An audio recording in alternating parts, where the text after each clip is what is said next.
اعوذ باللہ من الشیطان الرجیم بسم اللہ الرحمن الرحیم وَأَنْكِحُوا الْأَيَامَ مِنْكُمْ وَالصَّالِحِينَ مِنْ عِبَادِكُمْ وَإِمَائِكُمْ۔ ناظرین گرامی، ہماری گفتگو پری میرج اور پوسٹ میرج کے عنوان پر جاری ساری ہے، اور پری میرج کے عنوان پر ہماری اب یہ آخری گفتگو ہیں جس میں ہم یہ بیان کرنے کی کوشش کریں گے کہ بہت ساری چیزیں ایسی ہیں کہ جو ہمارے ذمے ہیں اور ہمیں تحقیق کرنی چاہیے، ہمیں اس کے بارے میں جستجو کرنی چاہیے اور بہترین سے بہترین رشتہ اپنے لڑکے یا لڑکی کے لیے انتخاب کرنا چاہیے۔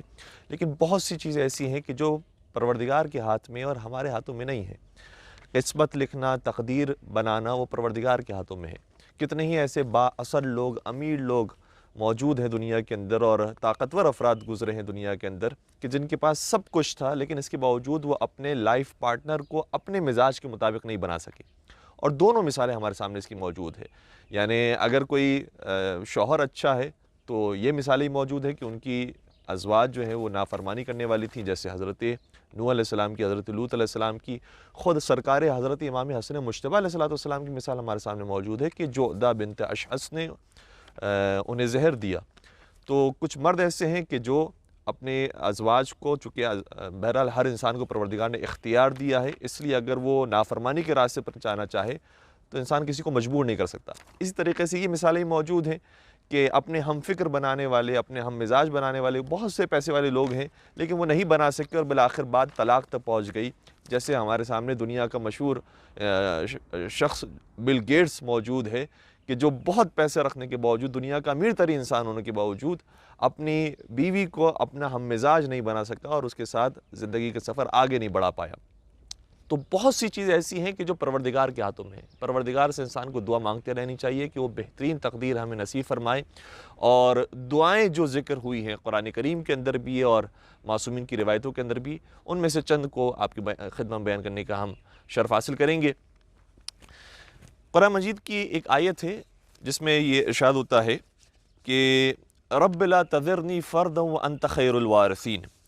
اس کا ترجمہ یہ ہے کہ پروردگار تو مجھے بہترین زوجہ نصیب فرما اور مجھے تنہائی کی زندگی عطا نہ فرما، کیونکہ تو بہترین وارث بنانے والا ہے۔ تو یہ دعا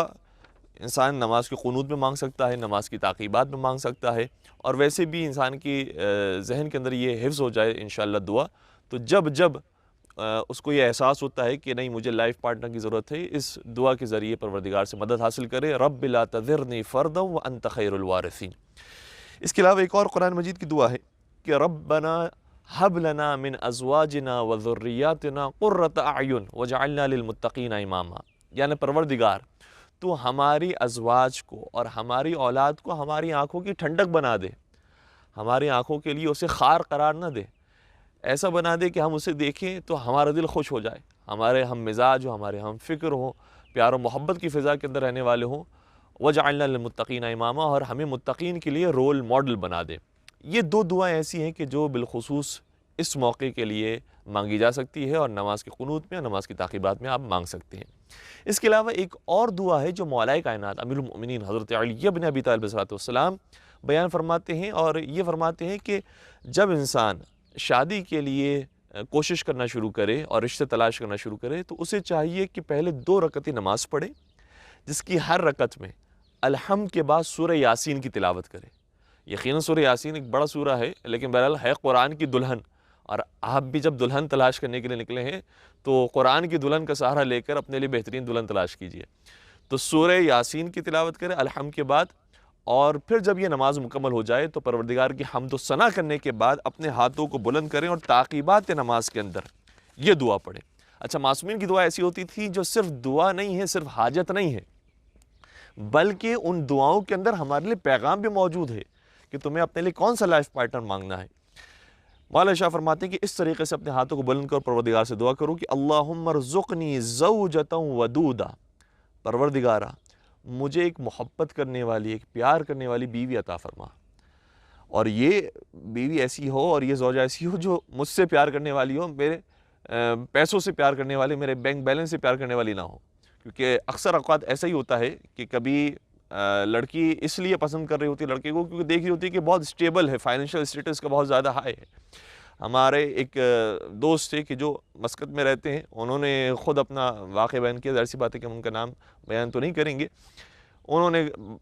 کہا کہ ہماری جن سے شادی ہوئی تھی انہوں نے آتے ہی اتنے خرچے کروانا شروع کیے کہ فلاں فرنیچر بھی خریدنا ہے اور فلاں مائکرو ویو بھی خریدنا ہے اور اس طرح کا ویکیوم کلینر بھی خریدنا ہے، اور مسلسل مہنگی سے مہنگی چیز اور برانڈ نیو چیزیں انہوں نے خریدوا دی. لیکن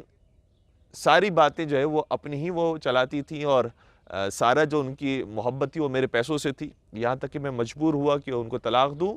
تو جتنا انہوں نے فرنیچر خریدا تو کہا کہ یہ میرا فرنیچر ہے لہٰذا یہ بھی مجھے واپس کر دو. تو کچھ ایسے بھی رشتے ہوتے ہیں کہ جس میں انسان سے وہ محبت کرنے والی خواتین نہیں ملتی ہیں. تو ایسی یہ دونوں کے لیے البتہ دعا ہے، اور ہم یہ درخواست بھی کریں گے جو ہمارے ساتھی ہیں کہ اس دعا کو وہ آپ کے سامنے اسکرین پر بھی شو کریں، اور دونوں اعتبار سے دعائیں آپ کے پاس آ جائیں. جو مرد حضرات ہیں وہ کس طریقے سے اچھی زوجہ کے لیے دعا کریں، اور جو خواتین ہیں وہ کس طریقے سے اچھے لڑکے کے لیے دعا کریں کہ ان کو اچھا رشتہ نصیب ہو. تو اس کا سب سے پہلا جملہ یہ ہے کہ اللہم ارزقنی زوجۃ ودودہ، پروردگار مجھے پیار کرنے والی زوجہ عطا فرما، ولودن، اور ایسی زوجہ عطا فرما کہ جو صاحب اولاد بن جائے. اچھا، بعض اوقات ذہن میں سوال آتا ہے کہ یہ تو انسان کے اختیار میں نہیں ہے. ٹھیک ہے، اگر انسان کے اختیار میں نہیں ہے تو دعا انسان کو یہ کرنی چاہیے اور امید یہ رکھنی چاہیے کہ پروردگار مجھے ایسی زوجہ عطا فرما کہ جس سے اولاد بھی مجھے نصیب ہو، کیونکہ یہ دعا وہ ہے کہ جو انبیاء کرام نے مانگی ہے. حتیٰ حضرت ابراہیم علیہ السلام نے جب دعا مانگی تو یہ بھی فرمایا کہ اے سارہ، اگر تم سے مجھے پروردگار نے صاحب اولاد نہیں بنایا ہے تو جناب ہاجرہ سے پھر میں نکاح کرتا ہوں، ممکن ہے کہ پروردگار مجھے ان سے صاحب اولاد بنا دے. تو باقاعدہ حضرت ابراہیم علیہ السلام نے دوسری شادی کرنے کا جو اہم سبب بیان کیا جاتا ہے وہ یہ کہ صاحب اولاد نہیں ہوئے تھے. تو پروردگار مجھے ایک ایسی زوجہ عطا فرما کہ جو بالکل جسمانی لحاظ سے بے عیب ہو، وہ صاحب اولاد بنا دے مجھے، اور خود انسان بھی اپنے لیے بھی دعا کرے کہ پروردگار میرے اندر بھی یہ صلاحیت عطا فرما کہ مجھے تو اولاد عطا فرما سکے. تو دوسری اس کے اندر خصوصیت یہ ہے کہ مجھ سے پیار کرنے والی ہو اور مجھے صاحب اولاد دینے والی ہو. تیسری خصوصیت یہ ہے شکورہ، اور وہ شکریہ ادا کرنے والی ہو. یہ ایک اہم بات ہے کہ جو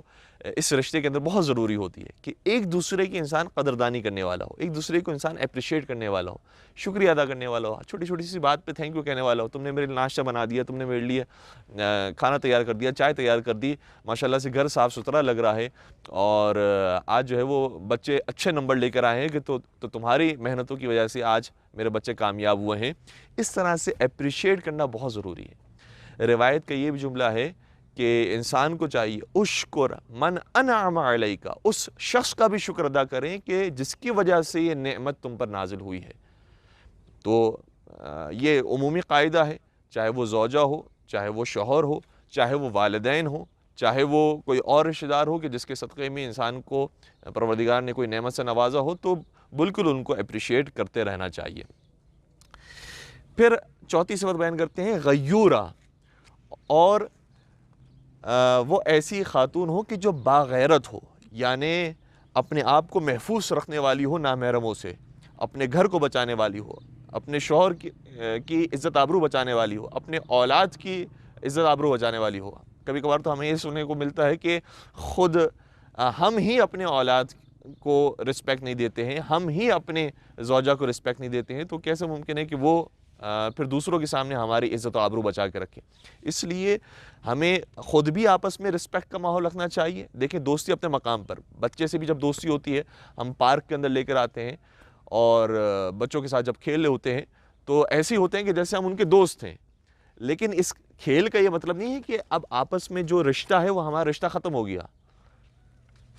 باپ بہرحال باپ ہے اور اولاد بہرحال اولاد ہے. لہٰذا اس رشتے کو اور اس رسپیکٹ کو بھی ہمیشہ باقی رکھے رہنا چاہیے کہ کہیں ایسا نہ ہو کہ ماحول بالکل ہی خراب ہو جائے اور جو آپس کے رشتے ہیں وہ بالکل ٹوٹ پھوٹ جائیں. تو محبت بالکل دیں، دوستی بالکل رکھیں، لیکن ساتھ ساتھ ان رشتوں کا پاس رکھنا بھی ضروری ہے. پھر ہم اس جلدی سے دعا کو مکمل کرتے ہیں. بہت ساری باتیں اس دعا کے اندر مولا نے بیان فرماتے ہیں کہ ان احسنتو شکرت، اگر میں نیک کام کرنے والا ہوں تو وہ میری زوجہ ایسی ہو کہ جو شکر ادا کرے کہ میرا شوہر نیک کام کر رہا ہے. وَإِنْ أَسَأْتُ غَفَرَتْ، اور اگر مجھ سے کوئی گناہ ہو جائے، مجھ سے کوئی خطا ہو جائے، لفظ سرزد ہو جائے، غفرت، تو وہ معاف کر دینے والی ہو. کبھی کبھار انسان کا موبائل زوجہ دیکھ لیتی ہے تو بہت ساری شکایتیں ان کو ہوتی ہے، لیکن اگر زوجہ ایسی مل جائے کہ غلطیوں پر معاف کرنے والی ہو تو اس سے بہتر اور کوئی زوجہ نہیں۔ اسی طریقے سے بات شوہر کے لیے بھی ہے کہ شوہر نے کوئی بات دیکھ لی ہے زوجہ کی، پتہ چلی کوئی بات شادی سے پہلے کی مثال کے طور پر، تو معاف کرنے والا ہو شوہر کہ اب جو ہونا تو وہ ہو گیا، اب آئندہ کی زندگی میں انشاءاللہ یہ غلطی نہ ہو۔ وَإِن ذَكَرْتُ اللَّهَ تَعَالَى أَعَانَتْ، اور جب میں ذکر الہی کروں تو وہ میری مدد کرنے والی ہو، میرے ساتھ تعاون کرنے والی ہو۔ جو آج کل کے ماہ رمضان کی جو راتیں ہیں، کبھی کبھار ایسا ہی ہوتا ہے کہ دیندار خواتین وہ خود دعائے سحر لگا دیتی ہیں، دیندار خواتین وہ خود ہی دعائے علی و یا عظیم لگا دیتی ہیں، وہ دعائے کمیل لگا دیتی ہیں، تو وہ ذکر الہی میں میری مدد کرنے والی ہو۔ وَإِن نَسَيْتُ ذَكَّرَتْ، اور اگر میں بھول جاؤں ذکر الہی کرنا تو وہ مجھے یاد دلانے والی ہو۔ وَإِن خَرَجْتُ مِنْ عِنْدِهَا حَفِظَتْ، اور اگر میں باہر کہیں کسی کام پر چلا جاؤں، کسی سفر پر چلے جاؤں تو وہ حفاظت کرنے والی ہو، اپنے آپ کی بھی اور اپنے گھر کی بھی۔ وَإِن دَخَلْتُ عَلَيْهَا سَرَّتْنِي، اور اگر میں اس کے پاس پھر داخل ہوں اور گھر میں حاضر ہوں تو وہ خوش ہونے والی ہو اور مجھے خوش کرنے والی ہو۔ وَإِنْ أَمَرْتُهَا أَطَاعَتْنِي، اور اگر میں کسی کام کو اسے حکم دوں تو وہ پیروی کرنے والی ہو۔ یقین اس کے اوپر بڑی گفتگو ہے لیکن میں بس جلدی سے دعا کو مکمل کر رہا ہوں۔ وَإِنْ أَقْسَمْتُ عَلَيْهَا أَبَرَّتْ قَسْمِي، اور اگر میں اسے کسی چیز کی قسم دوں تو وہ اس قسم کو پورا کرنے والی ہو۔ وَإِنْ غَضَبْتُ عَلَيْهَا أَرْضَتْنِي، اور اگر میں غضبناک ہو جاؤں تو وہ منانے والی ہو۔